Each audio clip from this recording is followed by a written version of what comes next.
all the usual tinders that I would be looking for in the fall when this prairie is just alive with, plethora of flammable material.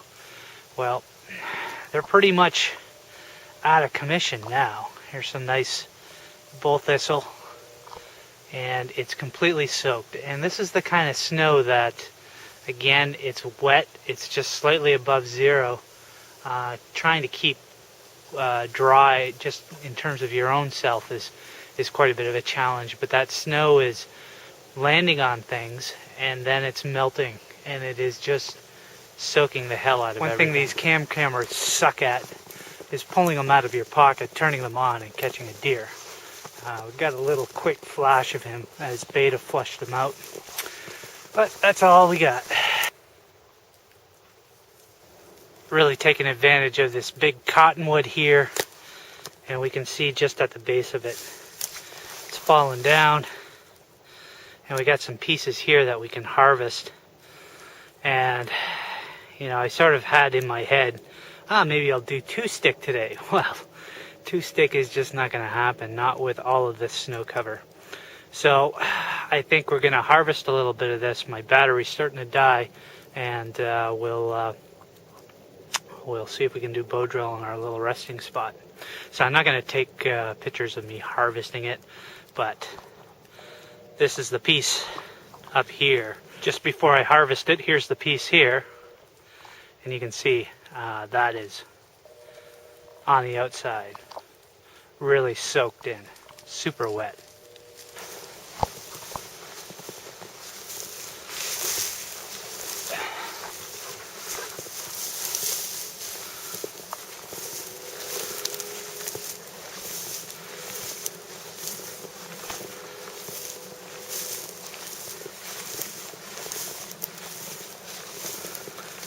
Well, the fluffy flakes are really coming down, and so I was originally just going to spread out my thick emergency blanket and catch my shavings and all that, but then I decided these snowflakes are just coming down way too much. So I did have an extra heat sheet emergency blanket.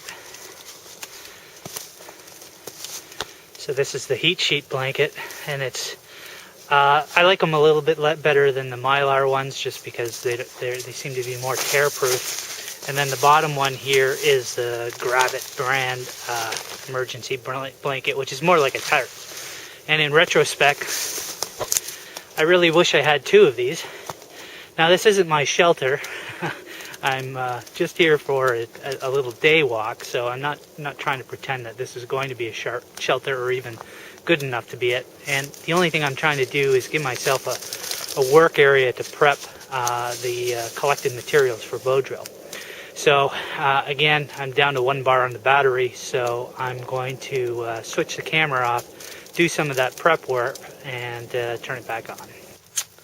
So we have our kit here. We've got the shavings, got a little bit of wood for my cottonwood, because I do plan on making a little twig stove fire outside of my little tarp setup here, because I want to have some tea and warm up a little bit. And I did wimp out a little bit, so there's some jute twine as a tinder nest. I was going to try to use the wood shavings there for the drill, but I'm a little bit concerned. They're a little bit moist. It's really, really difficult to keep things dry, even under my little shelter here. You just get little moisture creeping in, whether it's dripping off of me or little Beta walking all over the place. So I'm not confident, and the goal here is to get fire because I want to have my tea. So I'm gonna drill the drill in off camera, notch it, and then we'll set up the tripod and see if we can get bow drill running here as well.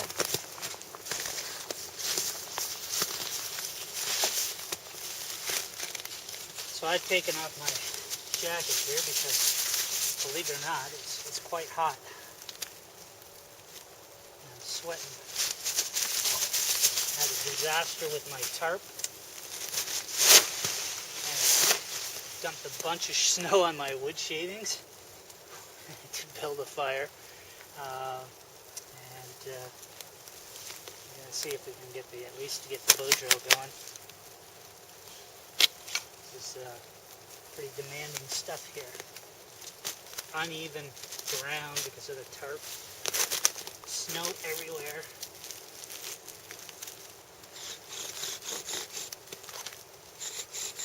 And when your tarp folds, it decides to dump a whole pile of snow right on your, right on all your stuff.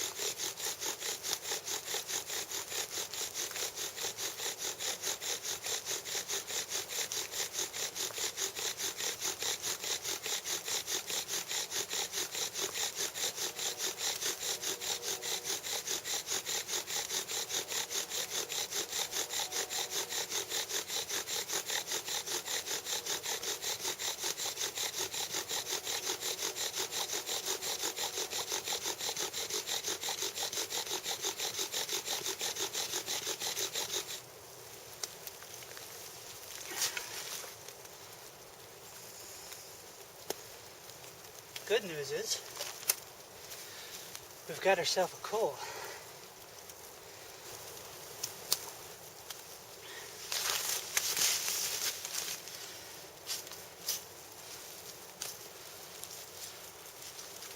We'll put our coal inside our jute, and I'm not screwing around this time, so I've got a nice healthy piece of tinder fungus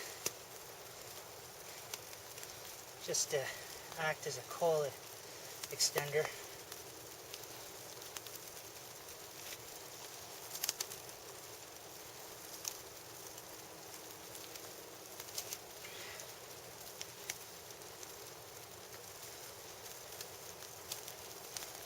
Take my goofy hat off here.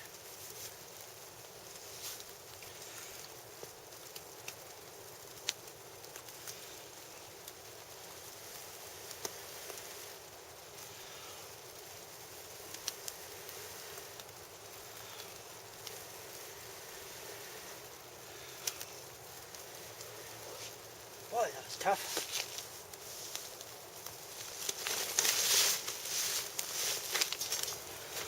So this wet snow took a whole lot of nursing that fire into existence. It is just insidious stuff. It clumps onto you and it transfers in the most inopportune time.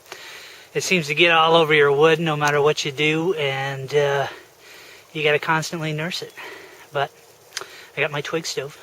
Now I'm going to have my tea.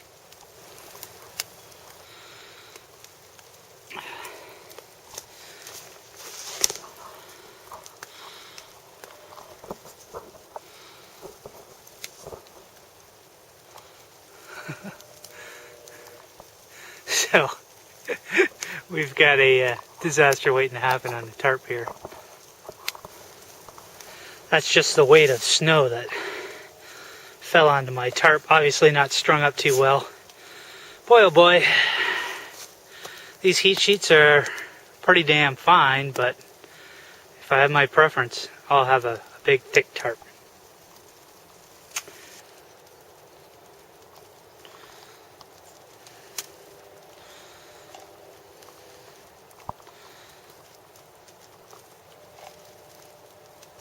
And we've got our water, nice little boil. I've got my Via Shots Starbucks coffee, and since I'm such an ultra wimp today, I've got a package of hot chocolate in there as well. Twig stoves nicely burnt down, and just packing up. The one thing that I forgot to mention, and should have, is to thank Terry on his IA Woodsman on his awesome idea about the cordage and cut into pre-made lengths, because that cordage pack sure came in a whole lot of handy when I was stringing up that tarp. Just on my way back now. Still got my tea in hand. Actually, amazing pleasure. Just walking in here with the, actually not tea, but chocolate, hot chocolate and Starbucks coffee. But it is really coming down now. And I'm actually getting Widowmakers crashing from the burden of the snow. So time to get out of the forest. The toughest part about today was really trying to stay dry. That's probably pretty obvious. But in that pursuit, I pretty much failed. The one godsend was these Gore-Tex type pants that I'm wearing. They've kept my legs quite dry.